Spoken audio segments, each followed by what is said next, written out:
Hello बच्चों, आप लोगों का शशांक एंड दीपू के यूट्यूब चैनल में बहुत बहुत स्वागत है। आज हम आप लोग के लिए प्रीवियस ईयर में जो आए हुए एक्टिव पैसिव के क्वेश्चन है, मतलब क्लास टेंथ में जो भी एक्टिव पैसिव के क्वेश्चन है उनको क्या करेंगे, हम समझेंगे और सॉल्व करेंगे। ठीक। दूसरी चीज कि आप अगर एक्टिव पैसिव की वीडियो नहीं देखी है तो उसको जाके आप प्लेलिस्ट में देख लीजिए। ठीक। फिर उसके बाद इसको देखिएगा तो ज्यादा अच्छे से समझ में आएगा। ठीक। तो इसकी प्रैक्टिस हम शुरू करते हैं। ये सारे क्वेश्चन जो है सब प्रीवियस ईयर में आए हुए हैं। ठीक। तो हम स्टार्ट करते हैं। ठीक। अब देखिए जो पहला सेंटेंस है कि ही रीड दिस बुक और ही रीड्स दिस बुक। सबसे पहले मैं बोला था कि अगर जब प्रेजेंट इंडेफिनिट का एक्टिव से पैसिव बनाया जाता है तो यहाँ पे देखिए रीड्स। रीड्स हम बोले थे कि वर्ब को आपको पहचानना होगा। तो जैसे ही हम वर्ब देखेंगे तो वर्ब में एस या एस लगा है, तो इसका मतलब कि ये प्रेजेंट इंडेफिनिट है। तो प्रेजेंट इंडेफिनिट का जब एक्टिव से पैसिव बनाते हैं तो सबसे पहले मैं बोला था कि एक्टिव से पैसिव बनाने के लिए हमको वर्ब ढूंढना है। वर्ब से हम ऑब्जेक्ट का पता लगाएंगे। तो कौन पढ़ता है, तो वह पढ़ता है। क्या पढ़ता है, तो दिस बुक, मतलब इस किताब को। ठीक। तो यह किताब जो है ये हो जाएगा आपका ऑब्जेक्ट, तो हम इसको बनाएंगे सब्जेक्ट। तो हो जाएगा आपका दिस बुक। ठीक। This book. और जब प्रेजेंट इंडेफिनिट का एक्टिव से पैसिव बनाते हैं तो हेल्पिंग वर्ब इज लगती है। ठीक। और वर्ब की हमेशा थर्ड फॉर्म, तो दिस बुक इज। रीड का थर्ड फॉर्म भी रीड ही होता है। ठीक। दिस बुक इज रीड, इसको बस पढ़ते हैं रेड। ठीक। This book is red. ठीक। और फिर उसके बाद बाई हिम। ठीक। होपफुली समझ में आ रहा होगा। This book is read by them. दूसरी चीज कि जब मैं इसको बना रहा हूं, ठीक, तो आप भी अपने कॉपी पेन से इसको बनाने की कोशिश करिए। अब फिर उसके बाद जो नेक्स्ट सेंटेंस है वो है लीव द रूम। ठीक। अब इसमें सारे क्वेश्चन मिले मिलाए रहेंगे। ठीक। तो लीव द रूम। अब जैसे ही मैं देखा इस सेंटेंस को तो मेरे दिमाग में आया कि लीव मतलब ये वर्ब की फर्स्ट फॉर्म है। और वर्ब की जब फर्स्ट फॉर्म शुरू में ही आ जाए, मतलब सब्जेक्ट ना कुछ नहीं आया, सीधे वर्ब की फर्स्ट फॉर्म आ गई, तो इसका मतलब इंपरेटिव सेंटेंस है। और इंपरेटिव सेंटेंस को मैं दो तरीके से बनाना बताया था, एक लेट लेट के माध्यम से और एक शुड बी के माध्यम से। तो हम लेट की मदद से बनाते हैं। तो सबसे पहले मैं बोला था कि अगर लेट की मदद से बनाएंगे तो हम लिखेंगे लेट। ठीक। लेट लिख देंगे, फिर ऑब्जेक्ट को बनाएंगे सब्जेक्ट। तो ऑब्जेक्ट है क्या, द रूम। क्या छोड़ता है, द रूम। तो द रूम आपका ऑब्जेक्ट है, लेट द रूम। ठीक। ऑब्जेक्ट को बना दिए सब्जेक्ट। और फिर उसके बाद में बोला था बी लिखेंगे। और लीव की थर्ड फॉर्म होती क्या है, लेफ्ट। ठीक। लीव की थर्ड फॉर्म लेफ्ट। तो the let the room be left, simply हो गया। ठीक। अब चाहे, ठीक, तो यहाँ पे जो लेफ्ट है इसके बाद बाई यू भी आप लगा सकते हैं, आपकी मर्जी है। नहीं भी लगाएंगे, जैसे मान लीजिए इसको नहीं भी लगाए तब भी आपका सेंटेंस सही है। ठीक। मैं ये आपको पहले भी बता चुका हूँ कि let the room be left. हो गया सेंटेंस पूरा। उसके बाद थर्ड नंबर जो आपका सेंटेंस है, they have won the match. तो अब जैसे ही मैं देखा हैव, तो हैव देखते ही, हैव और वर्ब की थर्ड फॉर्म देखते ही मुझको समझ में आ गया कि ये प्रेजेंट परफेक्ट टेंस है। ठीक। और जैसे ही समझ गया कि प्रेजेंट परफेक्ट है तो इसका एक्टिव से पैसिव बनाएंगे कैसे। तो सबसे पहले हमको ऑब्जेक्ट ढूंढना है। तो वॉन मतलब होता है जीतना। क्या जीतता है, मैच। तो मैच को हम बनाएंगे सब्जेक्ट। तो द मैच, इसको बनाएंगे सब्जेक्ट, द मैच। ठीक। The match. और फिर उसके बाद द मैच सिमिलर है तो हमको हेल्पिंग वर्ब लगानी है, तो हम द मैच के साथ लगाएंगे हैज। और फिर उसके बाद में बोला था बीन। ठीक। क्योंकि इसमें बीन लगाते हैं। ठीक। तो द मैच हैज बीन। और वर्ब की थर्ड फॉर्म, तो विन वॉन वॉन, वर्ब की थर्ड फॉर्म वॉन ही होगी। तो वॉन है तो वॉन। तो the match has been won. और फिर उसके बाद बाई। और सिंपली सब्जेक्ट को ऑब्जेक्ट, सब्जेक्ट है क्या, दे। तो इसका ऑब्जेक्टिव हो जाएगा, ऑब्जेक्टिव केस देम। तो the match has been won by them. फिर उसके बाद है सेंटेंस कि people always admire the freedom fighter. अब इसको जब हम बनाएंगे तो एडमायर जो है ये वर्ब की फर्स्ट फॉर्म है। और वर्ब की फर्स्ट फॉर्म देखते ही हमको समझ में आ जाएगा कि ये जो टेंस बनेगा ये होगा प्रेजेंट इंडेफिनिट। अब प्रेजेंट इंडेफिनिट को जब बनाएंगे तो सबसे पहले ऑब्जेक्ट ढूंढेंगे। तो द फ्रीडम फाइटर को हम लिख लेंगे। तो लिखेंगे the freedom, the freedom fighters, the freedom fighters, the freedom fighters. अब देखिए क्योंकि ये प्रेजेंट इंडेफिनिट है तो इसके साथ या तो इज हेल्पिंग लगेगी, नहीं तो आर, नहीं तो एम।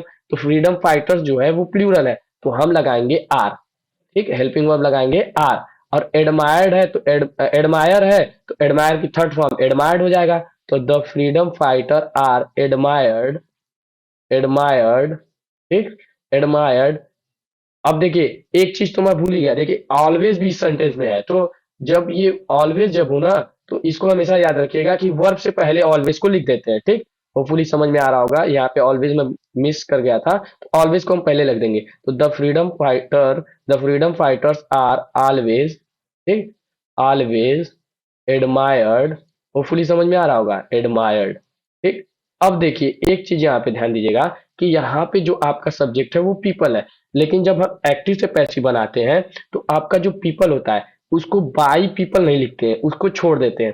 क्यों? क्योंकि ये नियम कहता है, ठीक। तो बाई पीपल आप लिखेंगे नहीं, बाई पीपल को छोड़ देंगे, तो the freedom fighters are always admired, ठीक। ये पीपल का रूल कहता है, इसीलिए मैं बोला हूँ कि प्रीवियस ईयर में जो क्वेश्चन आते हैं तो उसको जब आप तैयार करेंगे तो आपको ज्यादा समझ में आएगा, नई नई चीजें सीखने को मिलेगी। फिर उसके बाद नेक्स्ट सेंटेंस जो है, ये हमारा चौथा भी हो गया। नेक्स्ट सेंटेंस है पांचवा, कि they will finish their work. तो अब इसमें जो टेंस है वो फ्यूचर इंडिफिनिट है, क्योंकि विल से हमको पता चल गया विल और वर्ब की फर्स्ट फॉर्म है, इसका मतलब फ्यूचर इंडिफिनिट है। और जब फ्यूचर इंडिफिनिट का हम एक्टिव से पैसिव बनाएंगे तो कैसे बनाएंगे? सबसे पहले हम किसको ढूंढेंगे? वर्ब को। किसको? वर्ब को। वर्ब क्या है? फिनिश। फिनिश मतलब होता है खत्म करना। क्या खत्म करता है? देयर वर्क, अपना काम। तो इसको हम बनाएंगे सब्जेक्ट, तो हो जाएगा आपका देयर वर्क, ठीक, देयर वर्क। अब फिर उसके बाद विल है तो विल को हम सीधे लिख देंगे। अब मैं बोला था कि जब पैसिव वॉइस बनाएंगे तो विल के साथ लग जाता है बी, तो their work will be, finish का थर्ड फॉर्म हो जाएगा फिनिश्ड, फिनिश्ड। और टुमारो है तो आपका हो जाएगा टुमारो, ठीक, टुमारो। और बाई, ठीक। और दे का ऑब्जेक्टिव केस होगा क्या? देम, ठीक। होपफुली आपको समझ में आएगा, their work will be finish tomorrow bye them.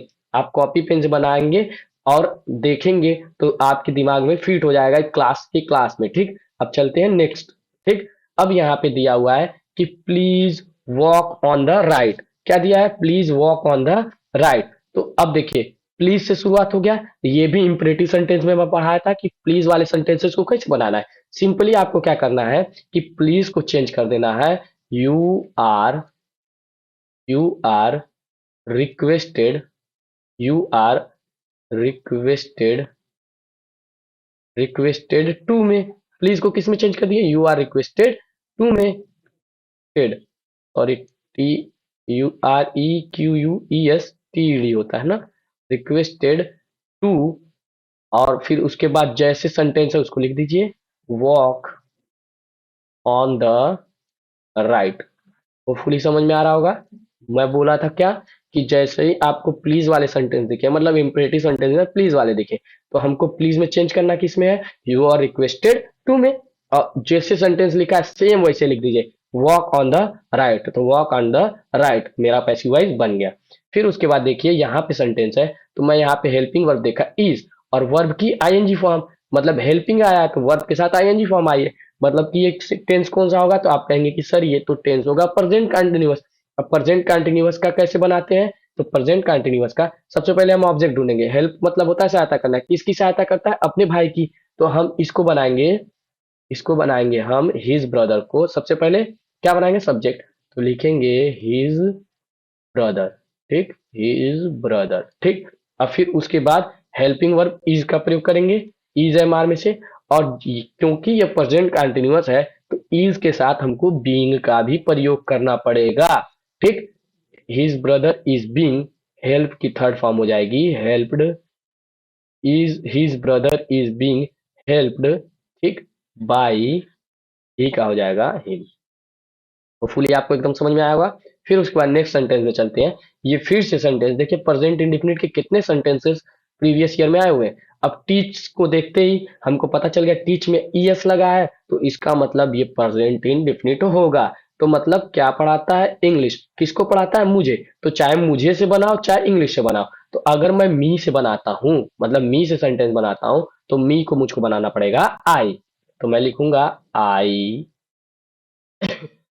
I am, क्योंकि ये प्रेजेंट इंडिफिनिट है तो इसके साथ हेल्पिंग वर्ब लगेगी आई एम, ठीक। टीच की थर्ड फॉर्म हो जाएगी टॉट, टी ए, सॉरी थोड़ा सा इसको इरेज कर देता हूँ, ठीक। TAUGHT, I am taught English, I am taught English by him। ठीक, होपफुली समझ में आया होगा। क्या आप इंग्लिश से बना सकते हैं? हाँ, इंग्लिश से बना सकते हैं। चाहे इंग्लिश से बनाइए, चाहे आई से मी से बनाइए, दोनों से बना सकते हैं। अब यहाँ पे चौथा जो सेंटेंस है ये बहुत इंपॉर्टेंट है, डू दिस वर्क। अब इस सेंटेंस को देखेंगे तो आपका थोड़ा सा दिमाग गड़बड़ हो जाएगा। डू दिस वर्क का तो सर पढ़ाई नहीं थे। अब डू दिस वर्क का जब हम एक्टिव से पैसिव बनाएंगे तो डू दिस वर्क जो है इसमें हम किसी को ऑर्डर दे रहे हैं कि इस कार्य को करो। तो जब ऑर्डर दिया जाता है तो डू दिस वर्क से पहले हम लगा देंगे, जैसे वहां पे प्लीज था तो हम लगाए थे यू आर रिक्वेस्टेड टू। तो जब ऑर्डर दिया जाएगा तो हम लिखेंगे कि यू आर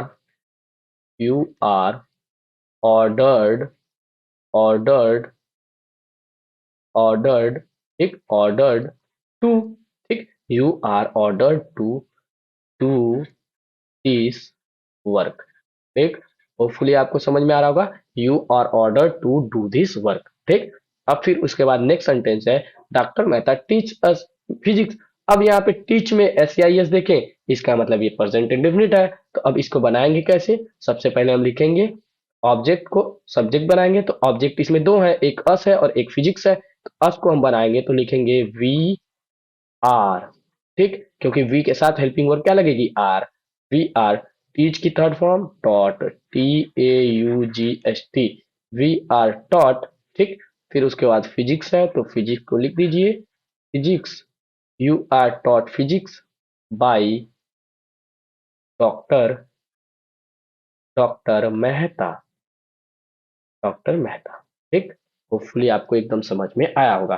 तो हम पांच इस स्लाइड में, पांच इस स्लाइड में, 10 क्या एक्टिव से पैसिव मतलब जो प्रीवियस ईयर में आए हुए थे 2012, 13, 14, इसी 17, 18, इन सब में इसी टाइप के प्रीवियस ईयर में क्वेश्चन पूछते रहते हैं एक्टिव पैसिव के। जो आपको अगर आराम से, अगर जितना मैं प्रीवियस ईयर का बनाऊंगा उसको और जो प्लेलिस्ट में बनाया वीडियो उसको अगर देख लेंगे तो सारे क्वेश्चन जो है अगर आपके पेपर में आएंगे, एक से दो क्वेश्चन आते हैं तो उसको भी आप इजीली सॉल्व कर लेंगे। तो होपफुली आपको अच्छा लगा होगा, मेरे चैनल से जुड़िए। ठीक, मिलेंगे नेक्स्ट वीडियो में, तब तक के लिए जय हिंद।